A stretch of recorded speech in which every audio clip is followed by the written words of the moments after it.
That's Feeder and Come Back Around. It's a new leaf, Steve. I'm going to do properly now. I'm not going to be slovenly. I'm sitting up straight, you see. Yep. And it's going to be a proper DJing, because I think coming up soon, some great tracks, including a new one from Abs and an old one from Snow. Informer. You don't mean that if it's me ecka boom, a licky boom boom down. I'm joking, of course. We've got some fantastic tracks. There's some great chat, and we've got Carl with some me, great Steve. Chat. Steve, I'm Ricky Gervais on XFM 104.9. There he is indeed, with him, Steve Merchant. And Karl Pilkington, of course. Say hello, Carl. All right. Yeah, nice. And you say you read... The beginning of a radio show is very much your wares, your shop window, laying out your stall. I don't think you could choose a better track than The Only Ones, Another Girl on the Planet. I'd love to hear it. Another Planet. One of my favourite intros, that. Amazing. Oh, that was dangerous, because I once heard on Capital Radio, this has got to be the greatest rock intro of all time. And they played Money for Nothing by Dire Straits. Brilliant. Yeah, I can just imagine them putting their head down. I remember a friend of mine, when I was at school, he just bought a car, and he took me outside to show off the stereo system, Money for Nothing. Really? He just played that. I've never heard the song before. Just played that for its entire 4 or 5 minute duration. It is a good song for the sound system. Yeah, it's a good song for showing off intros and sound systems. Exactly. Yeah. You said you were driving along earlier. You saw someone. It was one of those zooped up sort of sporty saloons. Nice. You know, the big back, like a Mondale or something, those big, and it was blaring out. And the bloke in it was sort of like, I could tell he was 24, but already going bald. Yeah. From like obviously his estate agency job, not too well. Yeah. But he's made a bit of money, and the stereo system was ridiculous. I mean, so loud, and it was going through Covent Garden. He was playing Snow in Informer. Do people remember Informer by Snow? It was a big tune in my I don't know. It's great. Yeah, I always enjoy it. Can I bring that in next week? Can we play Snow next week? Well, you can play a tiny little bit. Tiny little bit of Snow. Yeah. Informer. Do you remember Snow, Carl? Yeah, you loved it. Yeah, big tune. Yeah, loved it. Oh, did you? Big tune from the 90s. Happy song, isn't it? Rick, you were saying that you've turned over a new leaf. Yeah. Is that in all aspects of your life, or is that just in your broadcasting career? Because the reason I bring that up is because, do you want to describe what you were eating just now when we came in? Because you're a 40-year-old man, you've put on a little bit of weight, so presumably you're watching what you eat. Well, no, but it sounded exotic. I went into a cafe and they didn't have a cheese sandwich. Right. And can I describe what it looked like to me? Right, it looked to me like a big slab of cheese. You just got them to just cut off a big block of cheese, like the size of a CD case. Or one of those double albums, right, of cheese, right? And just lightly melt that for me so it drips over my hand and it gets really greasy in the bag. But just lay some strips of bacon on the top. Yeah, but listen, you've embarrassed yourself. Is that what it was? No, it's a croque monsieur, so it's French. It's a what? A croque monsieur. A croque monsieur? Yeah, and so I thought... I've never heard of a croque monsieur. Let's see, you've embarrassed yourself. Is that how it's pronounced, or is it croque monsieur? Oh! Hey? You didn't expect me to be bringing out the French. Eh? Tu aimes la musique pop? Oui, je t'aime la musique pop. Le plume de ma tante. Où est le syndicat d'initiative? That means my aunt's pen. So what was it then? It was a croque monsieur, and it was just too greasy. It was just too, and it was all wobbly. I like toast, like it to be crisp. Sure. It's the thing with like, what? This is rubbish. Play Coldplay. Out of one pack. Yeah. Coldplay. It's alright, isn't it? Yeah, it's not bad, yeah. Not bad. Nice little track. Well, Steve, we've been away now for what, 12, 13, 14 weeks? Is that really? Yeah. Wow. I've been looking forward to coming back. It's great to be back. Yeah. And, yeah, we've had some laughs, some tears in the interim, I imagine. Yeah. We've had a few ups and downs. Obviously been working on the TV show, The Office, BAFTA winning. Coming soon, BBC 2. But Rick, I just need to mention something quickly to you. When did I last see you? I saw you yesterday, didn't I? Yeah. Because we went up to Edinburgh yesterday. We were very nicely invited to go and talk at the Edinburgh International Television Festival. It was quite a big deal. We went up there and we were interviewed.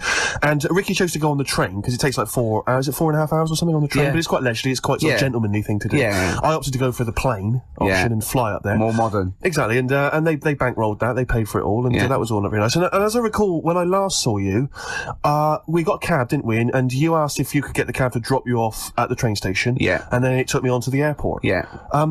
Did I? Now that was before. The last time I saw you was before I got to the airport and missed my flight, wasn't it? Because I had to drop you off in the centre of town. Yeah, no, that was just before I had to pay £165 to upgrade to another ticket. How did you not tell me that in the last hour? £165, Ricky. I had to pay because we dropped you off at the train station. So, I mean, do you want to go halves on that, or what do you want to? How do you want to deal with that? How do you want to sort that whole mess out? Why were you late? Why was I late? Because we dropped you off in the centre of Edinburgh, and do you know how hard it is to get out of Edinburgh in rush hour traffic? But it was only 3 minutes away, so you'd have missed it anyway. No, because if we'd gone the other direction, it would have been 20 minutes. It took me like an hour to get to the airport. And I got there, and the plane had already left, and the cabbie was just laughing. He was saying, we're never going to make it. He goes, you were a religious man, you better start praying. I thought he was being facetious. He was absolutely right. £165. But hold on, why didn't he tell you that when he picked up at 4:15? It makes you wonder. So obviously, I'm a little bit annoyed. Because, I'm not a man who likes to sort of spend unnecessarily. But wait, this is not my fault, because you were there when we made that decision. I didn't impose this on you. We both decided that might be it. It's both our fault. I mean, it's no one's fault. It's both our fault. That's fair. That's all I wanted to hear. It's both our fault. Therefore, it's both our financial obligation. No. £165? Just split that in half. Write a cheque, Rick. Write a cheque. It's fine. I trust you. Phone in. I think everyone. This is. You're clearly irresponsible. No, of course I'm not. If you share a cab and then one person's lucky enough to not be late and one person is unlucky enough, and that's what it is, bad luck. I don't think you share the obligation. It's a moral dilemma, this, isn't it? But it's more than that, though, isn't it? Because let's be honest. What? Even if you had known that I was going to get there late, you'd have wanted me to hang around just so you weren't left around waiting for a train on the road. Because you get bored sitting, don't you? So you'd have wanted me to at least got in that cab. I got there way too early. I actually got there I was there about 30 minutes so early. You made it fine then. Exactly. So, I mean, I sacrificed me hanging around for half an hour so you could get it at 4:15. And the other thing is this. You were going to get it at 4:15 anyway. Yeah, but I would, if I'd gone the other direction and not dropped you off in the centre, I would have been there in time. Would we? Well, is that true? Well, only God knows. Well, and the cabbie. What I mentioned it to. So, I'll tell you what will cheer you up. I'll tell you what's better than 80 quid. I'll tell you what's better than, shall I? Go on. Music. What, are you paying the whole 165? Listen, look, I brought in a little track here, Bruce Springsteen off the Ton of Love album, and I know you're a Springsteen fan. I'm a Springsteen fan. We should just qualify this, because a lot of people who listen to XFM obviously a bit edgy about Springsteen. They just think he's this old, kind of ludicrous 80s rocker, the bandana, the flying the flag, which he never really was. No, that was Bon Jovi. Exactly. Don't confuse them. Bon Jovi. But seriously, do you know what I mean? He did write some great music in the 70s, and he just got a little bit kind of pompous in the 80s, but he still turned out some amazing tunes, one of which I imagine is this one, Rick. This one's called Brilliant Disguise.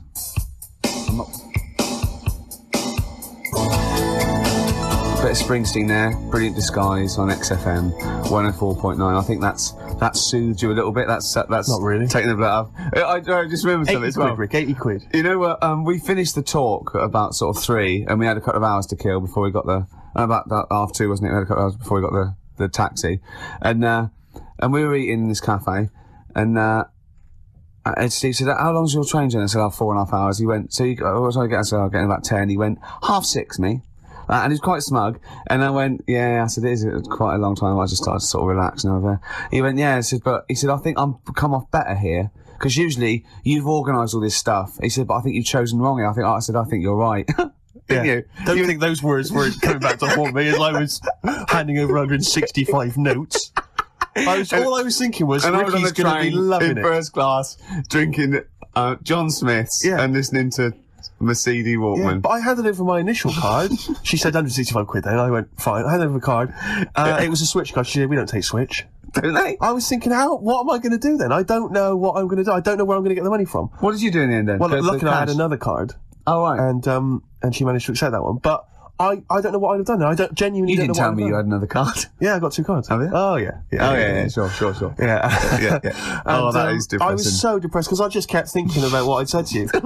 I've won this time, because normally I'm always like legging it for tubes, or I'm just, where I get stuck in the rain, or and something. I've organised a driver or something. Because when you get me, I said, "Why? It's up to you. It's up to you." You know what I mean? Every man for themselves. But this time it was 4.5 hours, and I was just in that 40 minutes on the plane. There'd have been no problem. Yeah. Unbelievable. I'm so livid. Do you know, I got off, because I was not very well either. I'm a bit ill at the moment. I got off the plane, and I thought, well, I could get a cab from the airport all the way back home, but, I've already been stung for 165 quid. Got the tube. Took me forever. Really? I'm not going to lie to you. It took me forever. So I got in probably later than you did. Around the 11 o'clock mark. You didn't really? No, I wasn't quite as bad as that. But I was so I'm really depressed, Rick. So I was to say 50 quid. Well, money. I mean, Steve does not like to waste money, and I mean by that I mean I don't like to spend money. No. He had to go out and get a shirt for a photo shoot, not quite an important photo shoot for, I think, the Times, right? Went out, he was buying a shirt, went out, planned it, weren't sure. Came back $14.99 from Henny's. Henny's, $14.99. He knew where he was aiming. He aimed straight for Henny's. He knew where he can get a bargain. This is a man... But it seems to me that at that kind of price, you can throw them away, Av. You don't even need to wash them, really. You can throw them away using, like, Kleenex. Have you ever thrown one away? No. No. Just scrape off the stains and keep on wearing it. Remember that time when we went to the casino for my birthday, and I was like 100 quid down, and some people were 100 quid up and 100 quid down. He, after the 3 hours we were there, was down £20, genuinely depressed. I was almost crying. Yeah. Because I don't. Well, it's because it's a mugs game gambling. It really is. Was that where we? Because I went there. It was. There was one time we went there. It was our agent's birthday. That was another time we went there, right? And he was up, and he got a win. He was 30 quid up, and so I said, "It's your round then." And the round was more than 30 quid, and he couldn't believe it. And he sat down and he went, "I can't believe it." He said, "And I bought him a present, so I was already down." Yeah, I was. It turned out I was already down because I bought our agent a gift. I didn't see him buy it. And you know that thing where you're buying a round of drinks from people you don't even know? So it's like, what's the story there? Why am I suddenly bankrolling you drinks? It's like, I don't know you people. I'm not going to get any kind of... I'm not going to see you again to sort of reap the benefits at a later point. Because he came in with his most of you are married or engaged, so I'm not even going to pull from it. It was a waste of time. It was just pure generosity. It was something like from Swingers, because he came into the cocktail bar holding 3 chips up worth £10 each and went, hello, like that. Yeah, I was £30 up. That's a lot of money, Carl. You know that. 30 quid. You don't want to sniff at that. Oh, what song should we play? We've got lots of songs in. It's our... Bit of Incubus. Oh. Just to make you more depressed. Oh.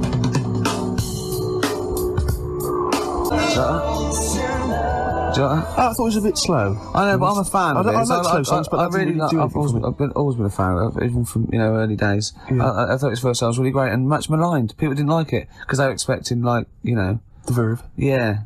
Urban hymns and all that. That's great. On XFM 104.9. Who are you? Ricky Gervais, who are you? Steve Merchant. Who's that little round-headed fella over there? Karl Pilkington. Carl, we've had a lot of Carl today. He's a bit tired, aren't you? Just a little bit. What happened? You came back from Edinburgh today as well, didn't you, on the plane? This morning. Yeah. Got an early flight. Yeah. It's just annoying me because there was like people on the plane fighting over where they wanted to sit. Surely they've got designated seats. Well, they have, but that wasn't good enough for them. They wanted to sit next to the friends and that. And it's like, well, you can't because you didn't check in together. So that's the way it is. Yeah, done. But the thing is, it's from Edinburgh, 40 minutes. Yeah. And I just don't understand this sort of... You can stand for that long, can't you? Well, why do you have to sit next to the person anyway, to be honest? I mean, fair enough, if you're going on a long flight, someone to talk to, but for 40 minutes, it really doesn't matter. I never want anyone to talk to. I don't want anyone sitting next to me to talk to me. Why? What are they there for? What? I don't mean people I go with. I mean if I'm travelling alone and I sit next to someone, I don't want them to talk to me. Yeah, but... I don't really... If I was travelling with you, I'd really not want you to talk to me. Not if you're going to talk like this. Yeah, this... Carl, you sound like you're suicidal, mate. It was just a couple of people arguing. It's over, man. Yeah. The plane journey's finished. Why is it still stewing you up? He paid 160 quid and he's not winching. He doesn't care. 165 quid. Let's get it right. If we're going to bring it up, if we're going to mention it... And it's like Waterford looks back to him.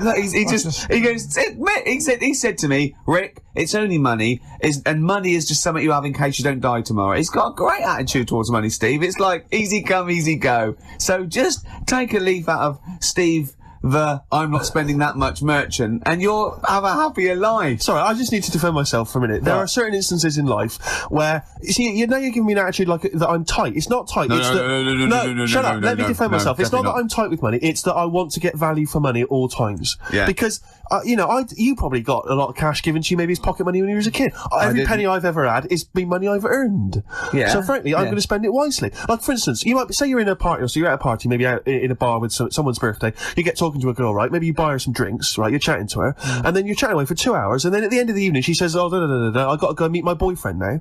Right? She's wasted my money and my time there. Yeah. That's 2 hours wasted and money wasted, right? Now she should have told me straight away that she had a boyfriend, and I wouldn't have bothered with Right. her. I'd have moved on. I'd have looked on to her. What if she thought she was just having a chat with another human being? Though, Rick, where I'm being deliberately deceived so people can extract money from me or interesting conversation. Yeah. She knew what I was after. It was obvious. The drooling mouth, you know, the beady eyes. And yet she was leading me on. And she was a prostitute. And think how he felt about that. I mean, what a slap in the face. Let's not try and cheapen it with that kind of cheap sexual innuendo, right? She occasionally slept with me for money. It wasn't for money, it was for meals. Yeah. No, but the point was, do you know what I mean? It's just that sort of attitude generally in my life. It's like, don't waste my time, you know? Don't waste my time or my money. You're right? Life is, the clock is ticking as far as I'm concerned. And, you know, and so just, if you've got a boyfriend and I come up and I'm chatting you up, just let me know and I'll move on. I won't bother you. Yes, please. I'm glad you mentioned that because I feel they should definitely introduce some kind of badge system. You see, the problem is that women without boyfriends will be wearing those badges now and you won't be able to, you know what I mean? You won't be able to say, have you really got a boyfriend? No, I just think there should be some kind of there should be an etiquette, there should be an understanding. Yeah. You know, because they know, they can see what I'm after. It's obvious. Is it obvious, is it? I make it very clear. You're not a subtle man. No, I just come over and pant. Do you still try and attract their attention by throwing small rocks at them? Yeah. As they walk down has that ever worked? Occasionally. Is it really? You know, the desperate ones or homeless ones. Oh, the homeless ones. He once, right, he said to me, he came in to work and he said, I gave a homeless girl £1, right? Because I fancied her. He said, is that wrong? Is that really bad I don't think it is, you see. I don't think it is, because it seems to me if she was an attractive homeless girl, then she deserves some of my money. I just imagine him slowing down. I imagine him like going past loads of tramps going, get out of it, get a job. And she goes, hello. But I have to say, I did for a moment just pause and think to myself whether I could kind of scoop her up in my arms, take her back to my place, and kind of turn her life around like My Fair Lady. Oh, yeah, you know what I mean? And kind of teach her to speak properly and dress her up in smart clothes and take her out into sort of society. Yeah. I think that's where your first mistake was. You said, listen, love, I'm up for it if I can hose you down. That was where you went wrong.